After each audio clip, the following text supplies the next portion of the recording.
Mga boss, share ko lang itong na discovery ko paraan para sa ating mga tube type na gulong dito sa aking scooter, electric scooter. Ito po yung gamit ko.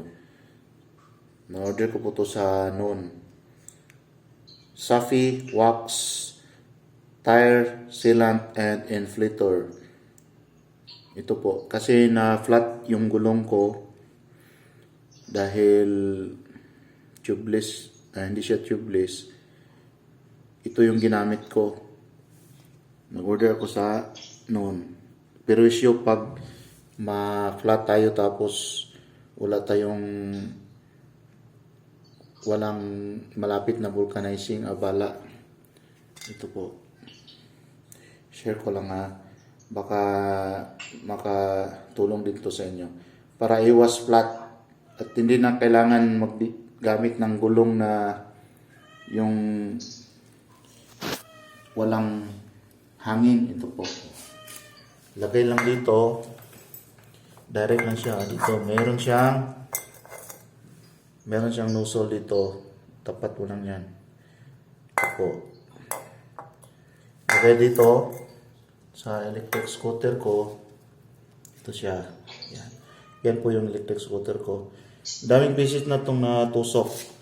Ito, meron na siyang tusok. Yan. Kasi kung wala yan, flat na yan. One time ako na flat nito dun sa truss. Yung gulong ko. Sinsya na madumi. Gulong ko. Ito. Maraming tusok yan. Dito naman. Sinsya na yung gulong ko. Hindi ko natrapo. Ito yan. May tusok to dito. Yung gulong ko. Yun ang ginamit ko. Hindi po to tubeless. Tube type po to. May interior po. Yan. Pero, wala nung naggamit na ko noon. Hindi na siya na flat. Kasi dito sa Saudi, namin nagkalat mga tinik. Sa gamit ko nito, wala na. Meron akong nakuha nito na tusok. Tinanggal ko yung maliit na bolt. Hindi naman siya nabutas. Ito. Meron akong nakuha dito. Yan. Share ko lang. Baka makatulong din sa inyo. Para iwas flat. Yan.